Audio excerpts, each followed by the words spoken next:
Ben, there's been a lot of talk about a housing bubble, particularly, from the Fed, from all sorts of different places. Can you give us your view as to whether or not there is a housing bubble out there?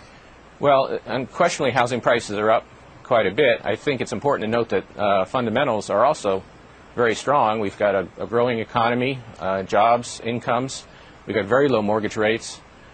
We've got demographics supporting housing growth. We've got restricted supply in some places. So it's certainly understandable that the prices would go up some.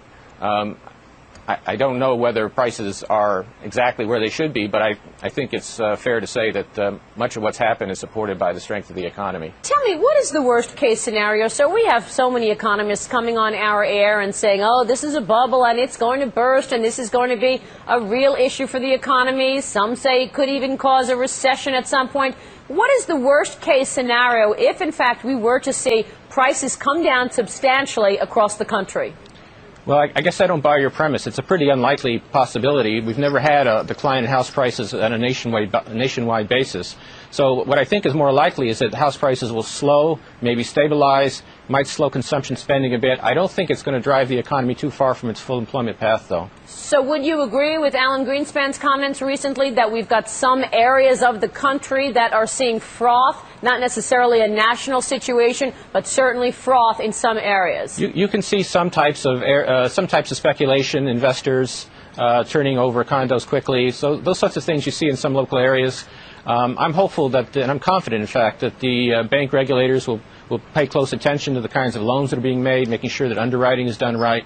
But I do think that this is mostly a localized problem and not something that's going to affect the national economy. This scenario envisions that consumer spending, supported by rising incomes and the recent decline in energy prices, will continue to grow near its trend rate, and that the drag on the economy from the housing sectors will gradually diminish. The motor vehicle sector may already be showing signs of strengthening. After having cut production significantly in recent months in response to the rise in the inventory of unsold vehicles, automakers appear to have boosted the assembly rate a bit in November, and they have scheduled further increases for December. The effects of the housing correction on real economic activity are likely to persist into next year, as I've already noted. But the rate of decline in home construction should slow as the inventory of unsold new homes is gradually worked down. There's plenty of liquidity out there. He said he did not sense a lack of liquidity in the market. And he said we're monitoring the markets, but didn't really make any clues. So he went as far as he had to go, but not further. He also calmed the fears about the subprime market, which were rippling through Wall Street yesterday, and said we're taking a look at it, but right now it doesn't seem to be an issue, but we're watching it, certainly. Yeah, that's exactly right. So let's first take a listen to what Ben Bernanke had to say about the economy. So we expect moderate growth going forward. We believe that if the housing sector begins to stabilize, and if some of the inventory corrections that are still going on in manufacturing begin to be completed, that there's a reasonable possibility that we'll see some strengthening of the economy sometime during the middle of the year. He went on to talk about the subprime market. Another fear yesterday was that there'd be contagion, but not in the eyes of Ben Bernanke. Our assessment is that there's not much indication at this point that subprime mortgage issues have spread into the broader mortgage market, which still seems to be healthy, and the lending side of that still seems to be healthy. The pace of home sales seems likely to remain sluggish for a time, partly as a result of some tightening in lending standards and the recent increase in mortgage interest rates.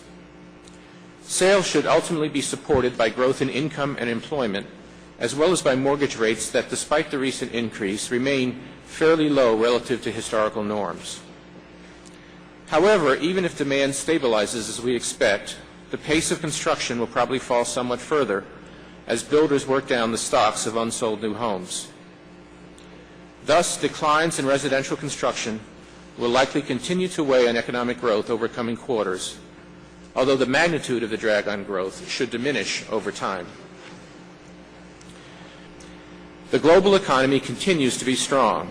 Supported by solid economic growth abroad, U.S. exports should expand further in coming quarters.